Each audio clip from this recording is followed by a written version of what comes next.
बात अब उत्तराखंड की भी करेंगे, जहां पर प्रधानमंत्री का कल दौरा है और उसको लेकर तैयारियां पुख्ता हो चुकी हैं।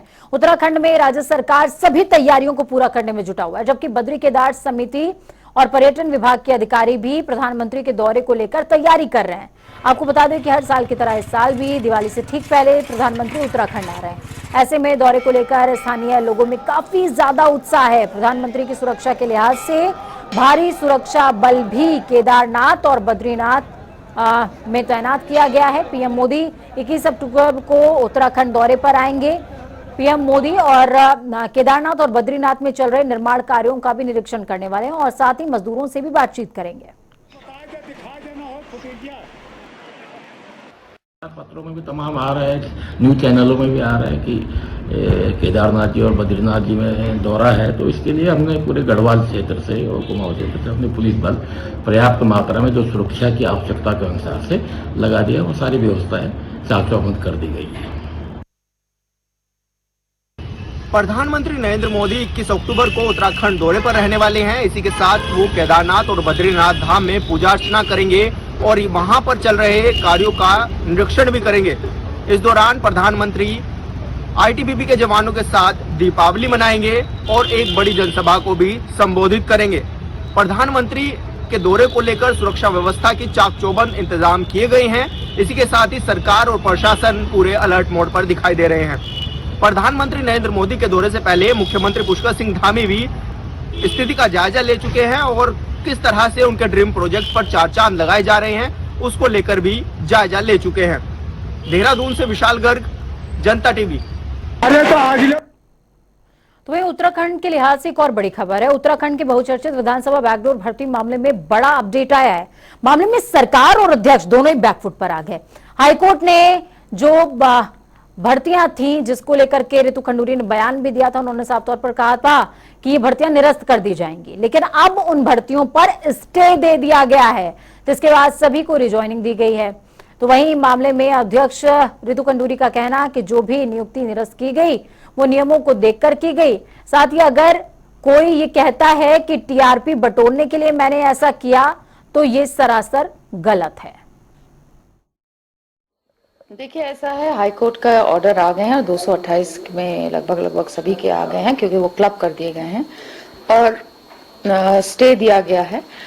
उस ऑर्डर को मैं पढ़ रही हूँ, उसको समझ रही हूँ, लीगल ओपिनियन उस पर ले रहे हैं। उस पर आप देखते हैं उसमें मैं क्या करती हूँ। और जहाँ तक ज्वाइनिंग की बात है जी, क्योंकि सरकार ने उन्हें स्टे दिया है तो रीज्वाइनिंग का उनको कहा है कि आप एप्लीकेशन दीजिए, एक एफिडेविट भी उनको कहा है। तो कल करीबन 82 लोगों ने अपनी ज्वाइनिंग दी है। तो उनको हमने कहा है कि हम दिवाली के बाद आपका जो भी निर्णय होगा दिवाली के बाद करेंगे। स्पेस जो भी देना है, बैठना है, जो भी है, उस तरह की चीज़ें हम अब कर रहे हैं। जहाँ तक आगे क्या होगा अभी मैं समझ रही हूँ कि इसको पढ़ रही हूँ, क्योंकि कल ही आया 72 वाला, तो ऑर्डर आया ही नहीं है, वो तो मैंने अभी पढ़ा ही नहीं है। तो जब वो आ जाता है तो उसके बाद एक साथ हम कोई निर्णय लेंगे। महानगर कांग्रेस ने देहरादून के एशले हॉल चौक पर बीजेपी प्रभारी दुष्यंत गौतम का पुतला दहन करते हुए नारेबाजी की। कांग्रेसी नेताओं का आरोप कि बीजेपी नेता महिलाओं के बारे में क्या सोचते हैं ये उनके बयानों से परिलक्षित होता है। उसके विरोध में हमने पुतला दहन किया है। देखिए मैं आपको बताना चाहती हूँ कि भाजपा अब इस लायक हो गई है कि हर दिन इनका प्रदर्शन करना बहुत जरूरी है, क्योंकि भाजपा ने जो आंखें बंद करके जो भाजपा सरकार यहाँ पे उत्तराखंड के लोगों के साथ और पूरे देश के लोगों के साथ जो कर रही है वो देखने लायक है। और इनके जो प्रदेश प्रभारी जो गौतम जी ने एक बयानबाजी करी है, आप देखते कितनी शर्मनाक है कि आप एक इतने ओहदे में आप बैठे हैं, इस पद में आप बैठे हैं, उसके ऊपर से आप ये कहते हैं कि कांग्रेसी मंदिरों में जाके महिलाओं को छेड़ते हैं।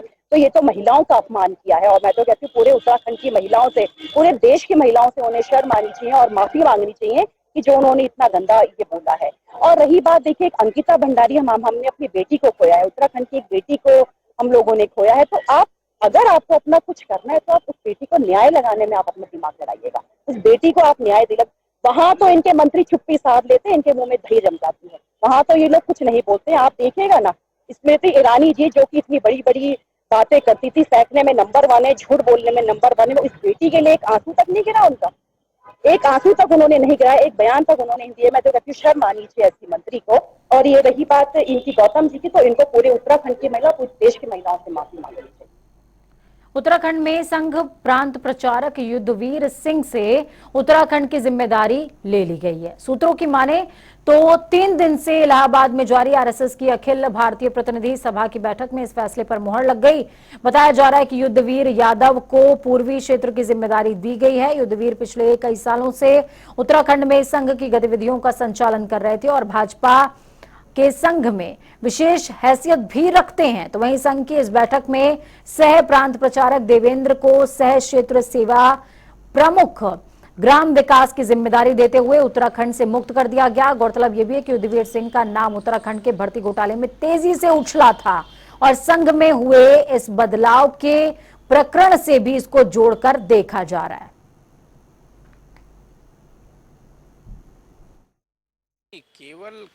केवल स्थान परिवर्तन हुआ है, संघ ने हटाया नहीं है। अगर नैतिकता होती, संघ अगर नैतिकता का पालन करता तो इनको तो वहां से हटा देना चाहिए था। जिस तरह की बंगलिंग, जिस तरह का भ्रष्टाचार, जिस तरह का व्यभिचार आरएसएस के लोगों ने यहाँ किया, वो उस हिसाब से तो इनको बर्खास्त कर देना चाहिए। यही